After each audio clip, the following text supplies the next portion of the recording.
Welcome everyone. Thank you for coming along tonight. This webinar is run by the IUCN's National Committee UK Education and Communication Working Group. My name is Sophie Stenson. I'm the chair of the working group, and it's a pleasure to be talking to you all tonight. For anyone new to the IUCN CEC, that's the Commission on Education and Communication. So as a UK working group, we work alongside the global CEC and its initiatives, and our mission is to strengthen the work of the Union through innovative, participatory and effective communication and education. So we want to share tools to effect positive social and behavioural change for the well-being of people and planet. One of our main approaches for doing that is facilitating discussions, such as this evening's, and by creating networks to bring together individuals and organisations that are passionate about nature conservation. So please feel free to share LinkedIn details or emails in the chat box if you'd like to connect. Also, if you're interested in becoming a member of the CEC or any of the IUCN commissions, individual membership is completely free, and you can find out more by following the link that we'll share in the chat box tonight. There's also more information about the working groups on our website, which is iucn-nc.uk. We were so pleased with our outcomes from our webinar series last year, discussing some of the big topics around nature communication and education in the UK, through which we've started multiple collaborations and had some fascinating discussions. So our previous webinars, we've discussed the importance of conserving conservationists and communication networks for mental health, topics of nature education for sustainability, nature connectedness, youth engagement, and the role of zoos in conservation education. So if any of these topics interest you and you'd like to learn more, you can find the recordings on our website or YouTube by searching IUCN NC UK. This year, our working group have decided to focus our webinar summer series on equality, diversity, and inclusion in conservation. Now, this fits to the IUCN's global priority on nature for all, which you might have heard of. And this is so important because the environment sector in the UK is the second least diverse, only after farming. One survey found that only 1 in 20 workers identify as an ethnic minority, compared with 1 in 8 workers in the wider UK workforce. Environmental approaches should be attuned to social and cultural differences, as diverse groups' relationships to environmental issues differ, and particularly when access to green spaces provides mental and physical health benefits, exclusion of certain groups from those spaces becomes a social justice issue. Not to mention the invaluable insights that we could gain from collaborating with underrepresented groups. A just, sustainable transition should mean all individuals should have equal opportunity to enjoy green spaces, to have a seat at the table, and to impact how our natural spaces are maintained and developed. So this webinar is just one in a summer series of 3, running each Wednesday evening from 5 till 6 PM UK time. So today on the 3rd, next week on the 10th, and then the week after on the 17th. We'll share the links to be able to register for these in the chat and at the end of the discussion. Following these webinars, we're going to be writing up a summary of the topics that we've discussed, and these will be presented at the IUCN Regional Conservation Forum for Europe and Central Asia in Bruges. And that will be in October this year, and we'll be presenting that along with our summary position statement from last year's series as well. So without further ado, we are really looking forward to hearing from our expert speaker tonight, Trenton Schulz-Franco. So Trenton was born on the traditional and ancestral home of the Saanich people. I hope I said that okay. I tried to look it up, who have stewarded the lands and waters since time immemorial. The Saanich are indigenous nations from the north coast of the Gulf and San Juan Islands, southern Vancouver Island, and the southern edge of the Lower Mainland in British Columbia. Now, coming to this work as an individual of indo-germanic anglo-saxon heritage, Trenton is a non-practising lawyer, ecologist, nature photographer, geopolitical commentator, cricketer, and founder of the Special Bird Service Society, SBS, which we'll hear about tonight. SBS is a registered not-for-profit ecological stewardship, mental health advocacy, and outdoor educational initiative. And they're trying to make nature more accessible for marginalised communities of the Salish Coast through birdwatching. So over to you, Trenton. Hello, thank you very much for having me on today. I don't know if you've ever been referred to as Madam Chairperson, but I'm going to do it. So thank you very much for having me on, Madam Chairperson, as well as the committee in general. So really excited to be here today, chatting about what really drives my passions, which is the outdoor space and specifically birding within that. I'm really happy to see so many familiar names as well as new ones. I'm going to be sharing my screen here just momentarily. Thank you, Sophie. So today we're talking about equity, diversity, and inclusion within the outdoor space, and specifically within birding, which is where I have the most experience in my life. And that's lived experience, as well as professional and vocational, as well as educational. As Sophie mentioned, my name is Trenton Schulz-Franco. I'm 28 years old. I come from anglo-germanic, anglo-saxon, indo-germanic ancestry. My father is from South India. My mother is from Germany. I was brought up on the traditional territory of the Saanich and Lekwungen-speaking peoples, the Esquimalt and Songhees First Nations. I was born and raised here, and I moved away to the UK when I was 18 to go to university and attend law school and play cricket.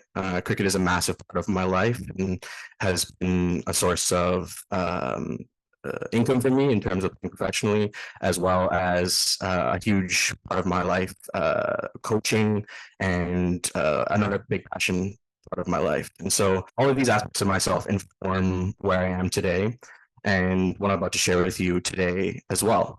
And what I'm about to share with you today is not something that I've come up with myself. This is not something that I have discovered first time or am trailblazing something that is new. This is information, questions, and ways of existing in the world that have been around since time immemorial, ways of living in conjunction with the land rather than in extractive manners that have been exemplified by indigenous communities around the world since time immemorial. And when we say time immemorial, that means since the first memories of time. Like I mentioned, I went to law school in the UK, and this also informs my professional and vocational life. I have worked in public administration law, in investment law. I've worked in national defense, for the Ministry of Defense. I've also worked with lots of charities. When I was younger, I worked in corporate law, and it wasn't for me. And I found that out very quickly.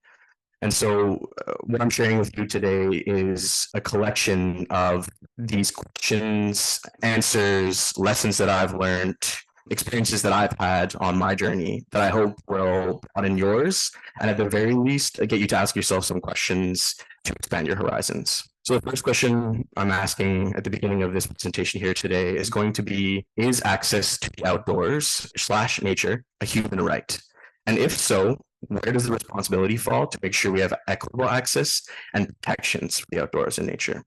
I'd like everybody to, at some point today during the speech, take a moment to think about this and what this question represents to you. I'll do a short bio break in the middle of my speech for 2 to 3 minutes, and maybe that would be a perfect opportunity for you to think about this question. I'd like to share a little bit what about it has inspired me to join the outdoor conservation stewardship space. Equity and diversity and inclusion is a great label and tool to illustrate the kind of work that we're doing. But when it comes down to it, this is lived experience as a person of color. These are things that I go through and that we go through every day. That is lived experience that informs our professional work.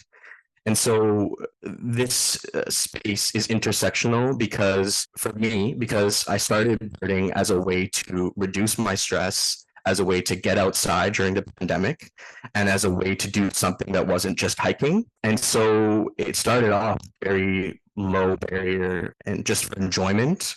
And most recently, I've been a part of Environment Canada bird counts, local bird counts in different areas here on the British Columbia coast. It's just really been incredible to witness where I've come from in the past 3 years of not knowing anything about birds to them being such a big part of my daily life. And so honestly, I never really thought much of birds other than they were around. At the end of my driveway when I was a child, there was a barn owl nest in an oak tree, and that was kind of one of the first instances of bird memories I have.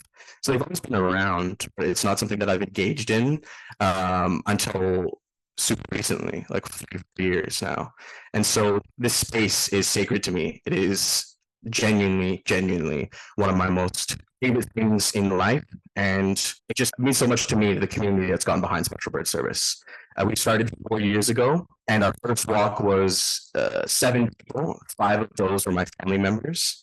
And in the past year alone, we've done 34 events with 1,200 unique attendees. So it's come a really long way in the 3.5 years, almost 4 years that we've been around. And so I'm excited to share some of the learnings and questions and lessons that I've had along this way. So I've covered most of the 4 W's already. I want to just kind of share a little bit more about, and that's the why I do this work. And for me, this work means sharing, like I mentioned, the lessons, the questions, the experiences that I've had that I believe others should also experience to be able to better understand our neighbors, better understand people we live with, better understand people who exist in society with us. And so we can bridge that gap of understanding.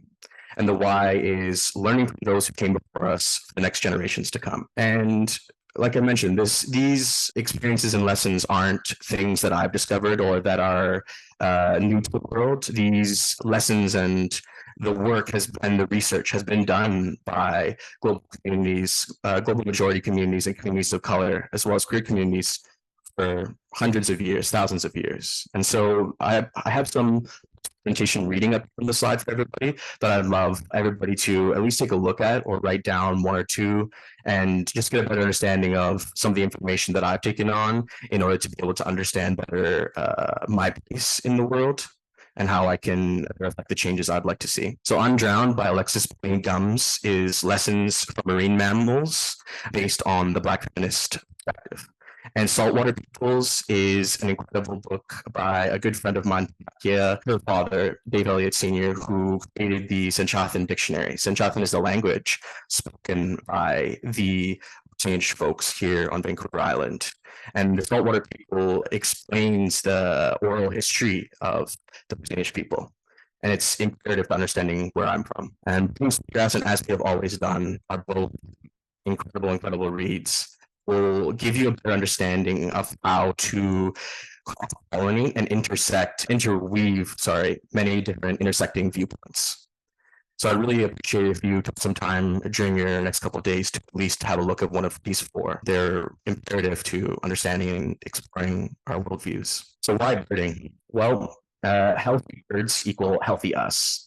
Birds are key ecosystem indicators. Our health as a population is reflected in the bird population that exists on the earth. And the presence of diverse bird species reflects a healthy environment, as well as reflects back our own unique diversities within our populations here. Birds are very sensitive to environmental changes. They are often the first organisms or one of the organisms to quickly respond and change as a result of their environment. One example of this is the snail kite. The snail kite in Central Africa and Kenya was statistically too small size-wise to kill the invasive snails that were taking over the lake where it lived. And so the snail kite population decreased immensely, about 85% in 10 years. And then 10 years went by, and those same birds, on average, grew in size 25%, enabling them to adapt and eat these invasive snails, which I truly find incredible. Why birds are also key ecosystem indicators, or examples of birds being key ecosystem indicators, are peregrine falcons and bald eagles, specifically in North America.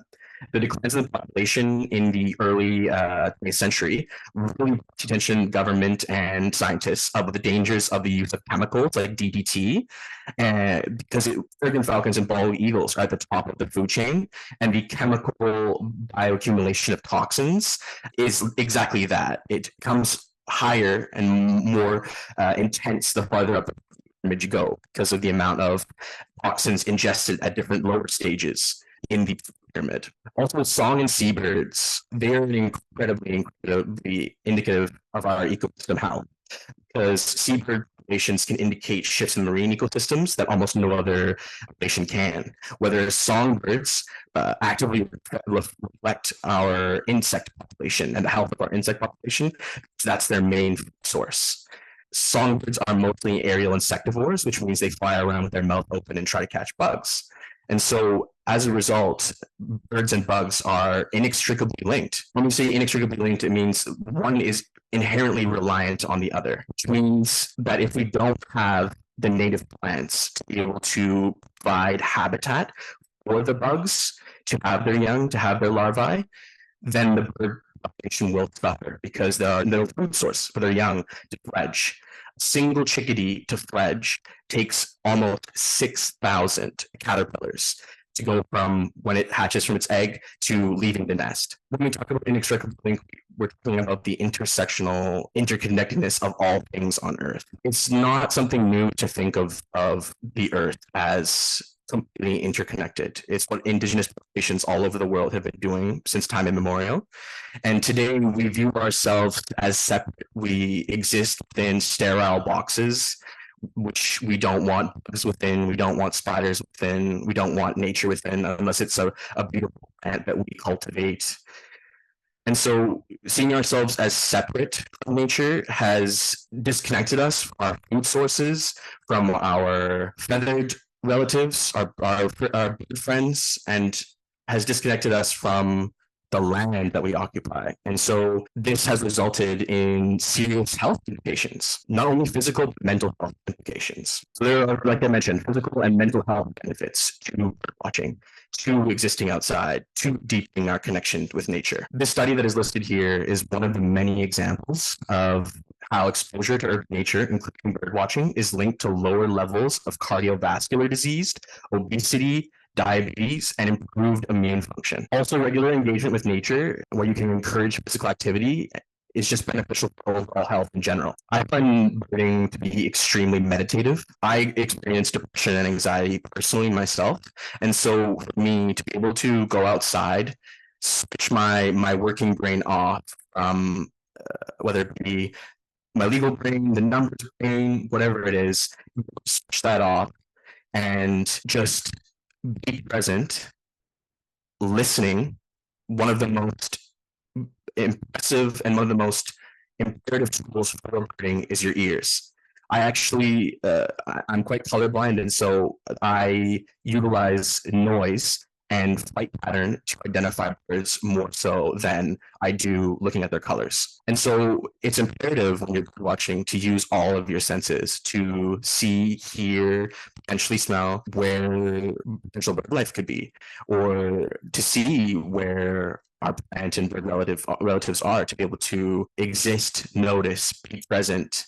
And it truly has benefits that are wide-ranging, not only physical, but mental well-being. In a study from 2016, viewing nature and participating in outdoor activities, including bird watching, significantly reduces cortisol levels, which is your stress hormone, as well as it lowers your blood pressure and enhances overall physical health. And these studies all highlight the therapeutic potential of nature-related therapies, including what we see with 10 birdwatching clubs. What I just shared, we can see the inextricable link between how healthy birds represent a healthy us. And we can view our own health reflected as a society and as a world, reflected in the health of the bird population. Same can be said for the plant and bug population. So access to nature as a human right and birding as a meditative tool.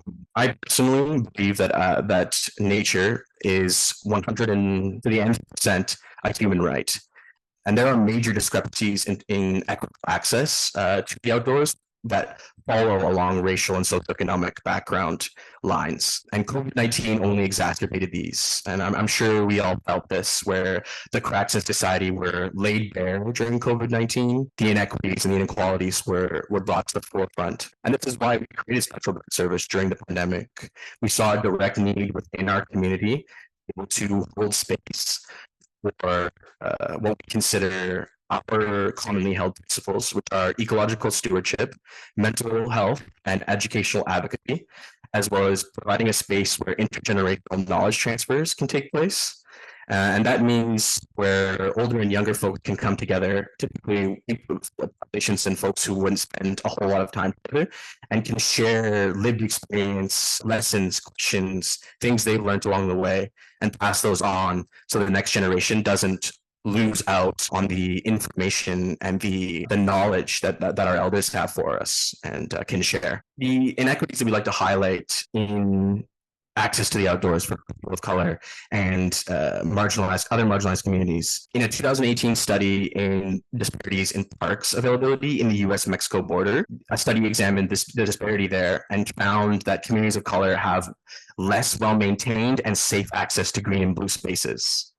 In 2017, a study found that the authors reviewed evidence showing that access to green spaces is linked to numerous health benefits, and these inequalities run along socioeconomic background lines that show up in every other aspect of daily life in society. In 2018, a study in Washington, D.C. in access to green space showed that there was significant disparities in access to green space based on race, ethnicity, and socioeconomic status. It shows that Indigenous folks and communities of color continue to have less access to green space compared to the white communities and Caucasian communities. And so this disparity is what we hope to by green space in a group like Special Bird Service. So what we do is we go out to public green and blue spaces and organize public events where people can come out, take up space, try a new activity with folks who look like them, may have experienced similar things to them in life, who can share in the beauty of being outdoors together. And that space is so powerful and energetically stimulating that it creates a sense of belonging. It creates a sense of participating in community, participating in something bigger than ourselves. And during COVID, I think all of us understood how important the role of parks and green spaces are to our mental health and to our health as a society. And so this is where the intersection of Special Bird Service exists as a policy and advocacy tool as well. And this is how we tie in nature as a human right and access to nature as a human right. The U.S. Parks Service found that 43% of people of color are less likely to live with access to green and blue spaces in North America in comparison to other populations. And so these disparities really highlight the inequities in our society and are only exacerbated by what happened during the pandemic. And that's why we use birding as a meditative and healing tool, because it truly is one of the most grounding tools where people can focus solely on the present and not about any issues that are outside of going on at work or at home. They can truly just be present, listening, taking photos, looking through binoculars, whatever it is that you like to do while birding. Spending time in nature includes bird watching, and it includes all other activities in the outdoors as well.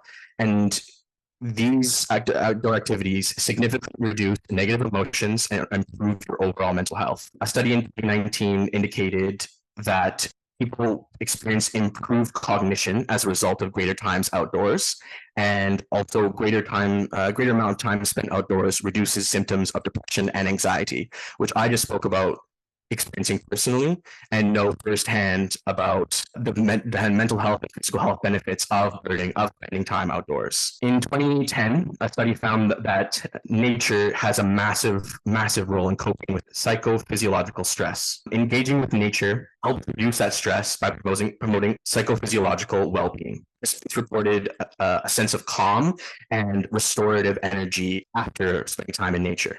I think it's really interesting that exposure to urban nature is linked to lower levels of cardiovascular disease, obesity, diabetes, and improved immune function.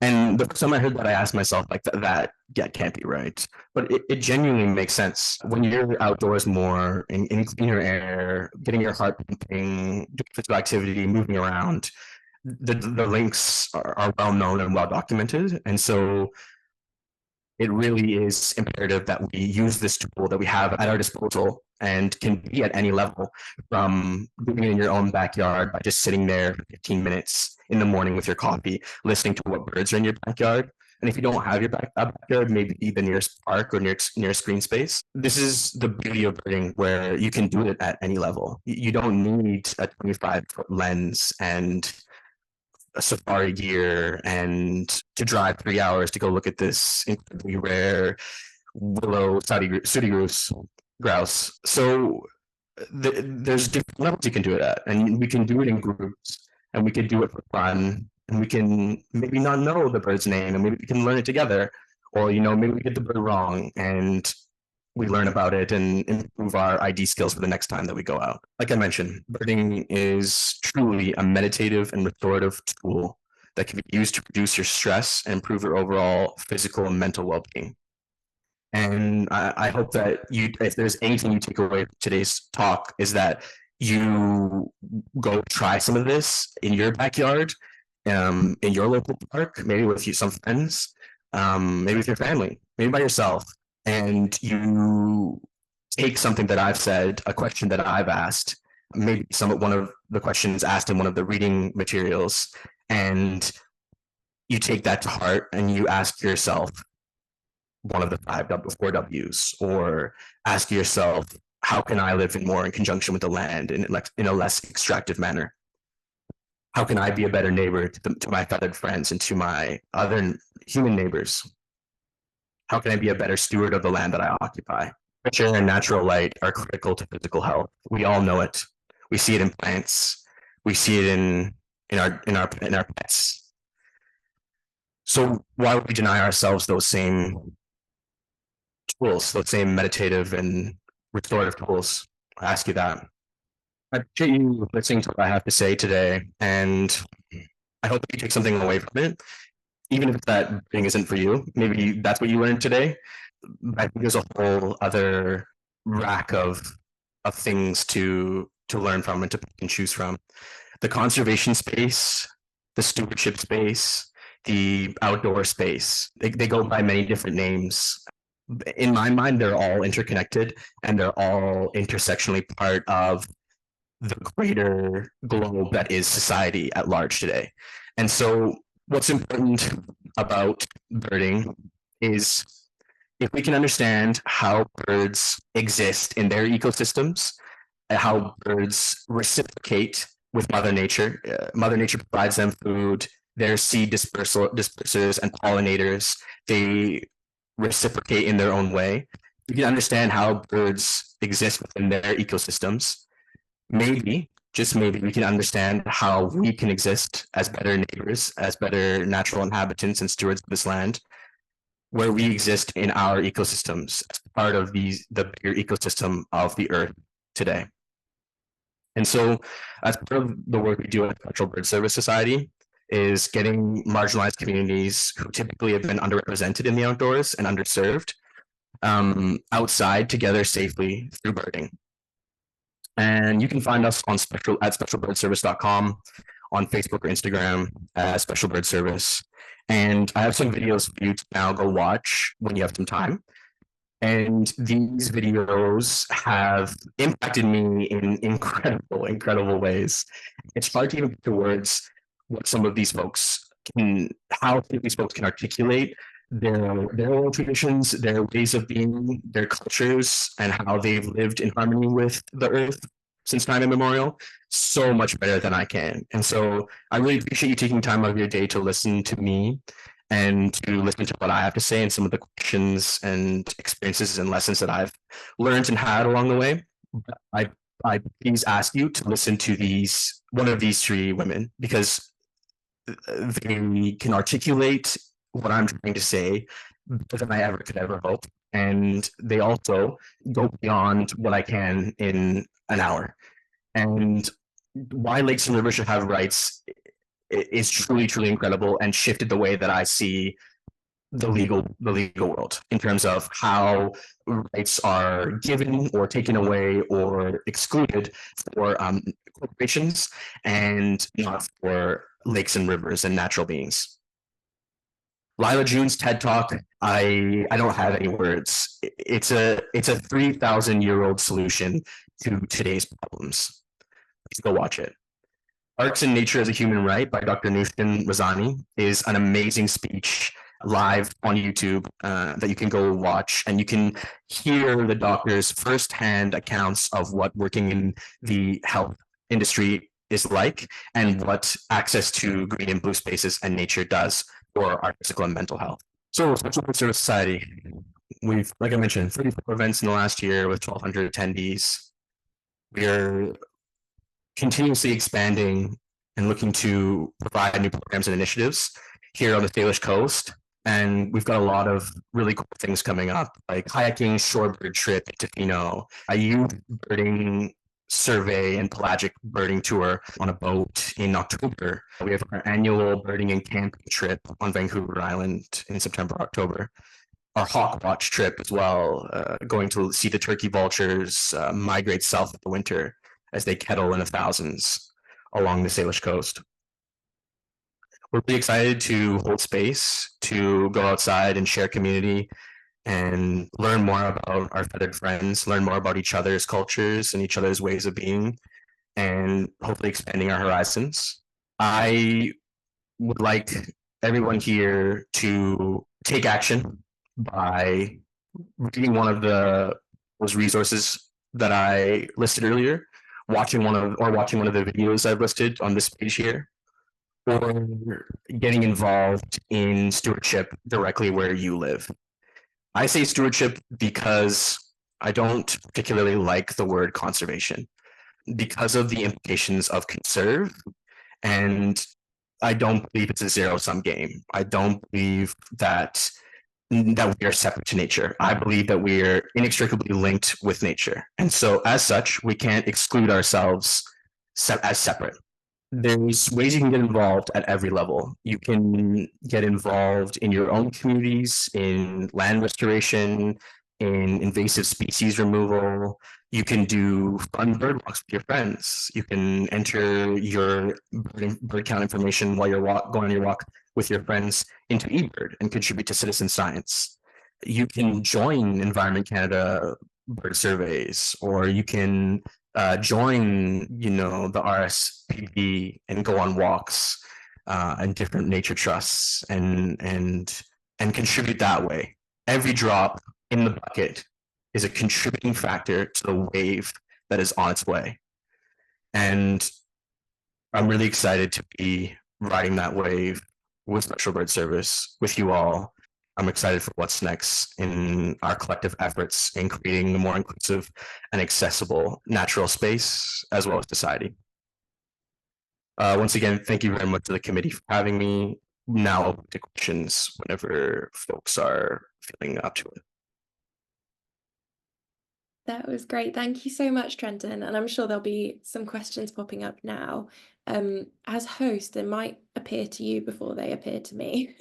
But I was just going to say, yeah, thank you so much for taking the time to talk to us about the Special Bird Service. And first of all, love a reading recommendation. Braiding Sweetgrass is already on my list, so I'll definitely add some of those other books on there as well, and the TED Talks as well. I think I've seen one of the three, but I'll look up the other two. And I was going to say, obviously, from your perspective, some of these examples are kind of specific to the US, but also there's so much overlap with what's going on in the UK as well. So I'm sure our audience saw a lot of overlap there, and there's lots of things to talk about. And on that note, if there are any groups that people can think of in the UK that are doing a similar kind of thing, if people are looking for these kind of groups, again, please share them in the chat. I can think of, groups like Birds of a Feather, for example, that do similar kind of things. But yeah, I was just thinking how, as we're moving towards kind of prescribed time in nature being more of a thing in the UK, I don't know whether it's as common in the US as well, but I know that these groups being available is going to be such a great resource. Just the fact that doctors might be able to, for example, refer people who might not otherwise have kind of engaged with this sort of activity before, and to be able to say, this group does this kind of thing, this group does this kind of thing, you might be able to get into birding that way. That would be, I think that would be beneficial for your mental health and physical health. So I think that's fantastic that we're providing this sort of space for people. So great, let me check the chat quickly and see if anyone has their hand up. I can see one written question here. So it says, Are there any particular insights you have received from the Indigenous people in Canada that have influenced you? Great question. The Indigenous people in Canada are not a monolith. They're not one people. They're many different nations and many different ways of being. And there are in Canada 3 types of Indigenous folks: Métis, Inuit, and First Nations. And where I live on Saanich and Lekwungen speaking people's territory, I've learned many lessons from folks locally, and some that I would be willing to share and that I'm able to share. And being as I'm not from First Nations, there are some things that I'm not able to share. And one of the things that I am able to share is that the northern flicker, a bird, one of their calls is a sign for the Saanich First Nations to take their canoes out of the water. They would use this call as a sign that the atmosphere was changing in the air and that rain was coming soon, and it was going to affect their ability to use the canoes and safely. Another one is the salmonberry thrush, which is also known as the Swanson's thrush or Swainson's thrush. I think it's being renamed soon.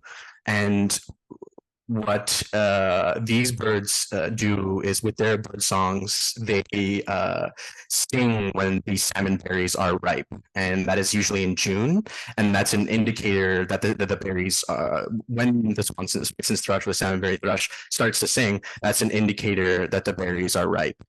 And so these are other examples of living in conjunction with the land rather than in extractive manners. That's so There's the Oh, thanks. There's the video list, and I will just send over the reading list here in 1 second. Oh, brilliant. Thanks. Yeah, sorry, we're asking you to multitask there. But I love how those examples are, it's like information about knowing what kind of bird calls to listen out for, but also that they're providing you more information. It just feeds back into it. And I mean, I personally am very inexperienced as far as birding goes, but I have a friend who's very good at identifying bird calls, and just even if you learn one or two, it totally changes the dynamic of going out on a walk and hearing kind of a chorus of bird calls happening, and then you recognize one or two and it kind of gives it a new dimension to start to think, oh, I know what that is, I know where that's coming from, I know what that bird looks like. Or so that's just from my personal experience. So I can't imagine being able to link all of that with different information about what's going on with the land, with the weather, with the with what berries to pick, and etc. Okay, so we've got more. I'm sorry to say, Sophie, it's a fast descent into full birder now. you started noticing, and it's just all downhill now. So watch out. It's a rapid fall into it. So we've got some more questions in the chat now. So Chris is asking, how have you grown the events? You mentioned you started with a handful of family members, and now lots of people are accessing them, which is awesome. Also, how did you make sure these events were inclusive? Great questions. How I've grown the events is I haven't. It's been the community. It's been the people who have attended. It's the people who've spread the information by word of mouth. It's been through our values being exemplified in the actions and in the events that we hold, people knowing and seeing accessible language, seeing people that look like them who could have similar experiences to them. That's why representation matters, because I personally am nervous to do things that I don't feel comfortable doing by myself, that I don't have experience doing. And so when I see somebody else who potentially looks like me or has experienced similar things in life as I have, that makes me feel more inclined to try things out. And so meaningful representation really makes a difference in terms of how to grow events organically. And also will see through the language that we use to the actions that we have as a group, and that will inform them on how to come to this work. And so we've grown, like I mentioned, I haven't done it personally, and if I have, it's by relationship building. by speaking to people about it, and kind of I have to work on my